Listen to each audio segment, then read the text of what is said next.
जय श्री कृष्ण मित्रों, केम छो? मजामां ने?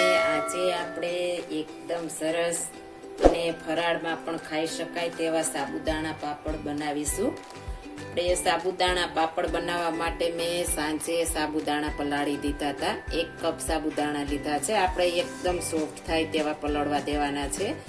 તમારી પાસે ટાઈમ ન હોય તો પણ આપણે પલાળવા જરૂરી છે. 7-8 કલાક માટે પણ પલાળી શકો છો. આ રીતના એકદમ સરસ સોફ્ટ થવા જોઈએ, તો જ આપણે સાબુદાણા પાપડ મસ્ત બનશે. મેં 1 કપમાં 1.5 કપ પાણી નાખીને પલાળી દીધા હતા. આપણે પાણી બધું ચૂસી ગયું છે.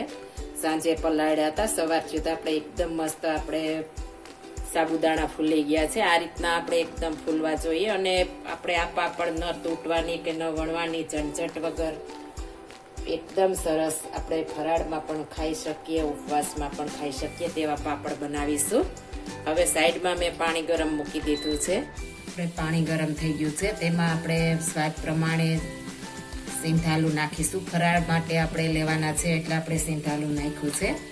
સ્વાદ પ્રમાણે નાખવાનું છે. જો તમે વ્રત ઉપવાસ માટે ન બનાવવું હોય ને તો આમાં હિંગ પણ નાખી શકો છો. હિંગ હશે તો પણ મસ્ત બનશે. આપણે પાણી એકદમ સરસ ગરમ થઈ જવા દેવાનું છે. આપણું પાણી અંદર છે તે કાઢવાનું નથી. પાણી સોતા આપણે અંદર નાખી દેશું અને બને ત્યાં સુધી આપણે નોનસ્ટિક પેન લેવાની છે, એટલે તળિયે ચીપકે નહીં. સાબુદાણા છે એટલે ચીપકી જશે. મેં 1 કપ સાબુદાણા પલાળ્યા હતા તો સામે 3 કપ પાણી મૂક્યું છે. ધીમા ગેસ ઉપર સતત હલાવતા રહેવાનું છે. પલાળેલા છે એટલે આપણે ફટાફટ ટ્રાન્સફર થઈ જશે. ટ્રાન્સફર થઈ જાય તે એટલું આપણે ચડવા દેવાના છે. જો આપણે એમ લાગે પાણી ઘટે છે તો આપણે ઉપરથી ગરમ પાણી નાખી શકીએ છીએ. આપણે સાબુદાણા ઉપર આધારિત છે કેટલું પાણી જોઈએ, એટલે એ પ્રમાણે આપણે પાણી નાખવાનું છે. આ રીતના આપણે સતત હલાવતા રહેશું. આપણે 1 કપ સાબુદાણામાંથી 50-60 પાપડ બની જાય છે અને આપણે 10 મિનિટમાં ફટાફટ તૈયાર થઈ જાય છે. આપણે ધીમે ગેસે રાખીશું તો પણ આપણે 4 થી 5 મિનિટમાં સરસ થઈ જશે. આપણે 4 મિનિટમાં સરસ ટ્રાન્સફર થઈ ગયા છે અને આ રીતના ચીપચીપું આપણે બને તેવું જ કરવાનું છે. આપણે ચીપચીપું થઈ ગયું છે. હજી આપણે ઠંડુ થશે એટલે કટ થઈ જશે, એટલે ગેસની ફ્લેમ બંધ કરી દેશું. અને આપણે 2 કલરમાં બનાવવાની છે, ડબલ કલરમાં. એટલે આપણે એકમાં આપણે ફ્રૂટ કલર નાખીશું. જો તમારે 1 કલરમાં કરવું હોય તો કરી શકો છો, પણ 2 કલરમાં મજા આવે. આપણે નાના બાળકોને પણ ખાવાની મજા આવે, એટલા મસ્ત લાગે છે ડબલ કલરમાં. એટલે આપણે થોડી અડધી કલર વાળી કરશું, અડધી વ્હાઈટ કરશું, એટલે ડબલ કલરમાં એકદમ સરસ બનશે. આપણે બંને અડધી કરી દેશું. હવે તેમાં આપણે ફ્રૂટ કલર નાખી દેશું. મેં ગ્રીન કલર લીધો છે. તમારે જો કલર ગમે તે નાખવો હોય તે મારી પસંદગી પ્રમાણે નાખી શકો છો. આ રીતના એકદમ સરસ આપણે મિક્સ કરી દેશું. આને આપણે એક પ્લાસ્ટિકની કોઈ પણ કોથળી લેવાની છે, તેના ઉપર આપણે બનાવવાના છે. હવે આને આપણે ઠંડુ થવા દેશું. આપણે હવે સરસ ઠંડુ થઈ ગયું છે અને ઘટ પણ થઈ ગયું છે, એટલે આપણે એકદમ ચીપચીપું થાય એટલે આપણે ગેસની ફ્લેમ બંધ કરીને કરીશું, એટલે આ રીતના સરસ મસ્ત બની જશે. હવે આપણે પાપડ બનાવીશું. આપણે ચમચા વડે પેલા વ્હાઈટ કલરનો નાખી દેશું અને ઉપરથી આપણે ગ્રીન કલર વચ્ચે મૂકવાનો છે. આ રીતના ચમચા વડે જગ્યા કરીને વચ્ચે મૂકી દેશું, એટલે એકદમ મસ્ત આપણે ડબલ કલરમાં પાપડ બની જશે.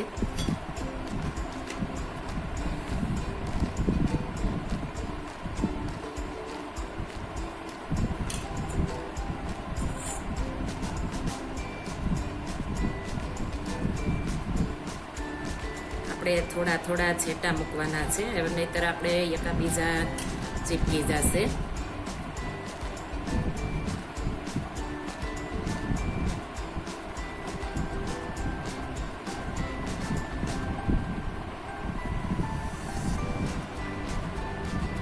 આ રીતના આપણે બધા પાપડ બનાવી લેશું. આપણે બધા મસ્ત મજાના પાપડ તૈયાર થઈ ગયા છે. આ રીતના એકદમ સરસ આપણે વધ્યા હતા તે ગ્રીન કરી નાખ્યા. અને આ રીતના સાઈડમાં ગ્રીન ને વચ્ચે વ્હાઈટ પણ કરી શકો છો. તમને બતાવવા માટે મેં બનાવ્યા છે. એકદમ સરસ આપણા પાપડ તૈયાર થઈ ગયા છે.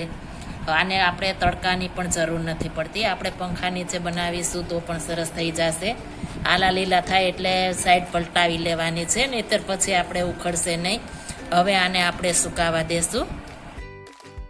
આપણે એકદમ સરસ સુકાઈ ગઈ છે. તડકે સૂકવી હતી. સાંજે આપણે છાંયે પંખા નીચે કરી હતી ને ઉપરે આપણે તડકે તપી લીધી હતી 2 થી 3 કલાક માટે. એટલે આખા વર્ષ માટે આપણે બગડે નહીં. એટલે આપણે તડકે તપવવી જરૂરી છે. આપણે છાંયે થઈ જાય છે, પણ આપણે થોડી વાર તડકે રાખી લેશું તો સરસ સુકાઈ જશે. તો આપણે આવીને આવી રહેશે. એકદમ સરસ આપણે 2 in 1 ડબલ કલરમાં મસ્ત બની ગઈ છે. હવે આપણે આને તળી લેશું. આપણે એકદમ સરસ તેલ આવવા દેવાનું છે. આપણું તેલ આવી ગયું છે. હવે આપણે તળી લેશું.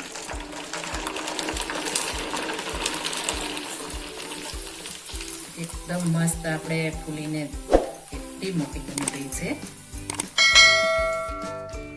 એકદમ ફરસી અને કુરકુરી એવી આપણી સાબુદાણાની પાપડ આપણે તૈયાર થઈ ગયા છે. એકદમ સરસ ને મોટા મિલતા જ પીગળી જાય તેવા, અને જરા પણ તેલ પણ નથી રહેતું. એટલું મસ્ત આપણે આ સાબુદાણા પાપડ તૈયાર થઈ ગયા છે. જો આ મારી રેસીપી પસંદ આવી હોય તો મારી ચેનલ લાઈક, શેર અને સબસ્ક્રાઈબ કરી દેજો. ફરી મળીશું નવી રેસીપી લઈને. જય Shri Krishna. Thank you for watching guys.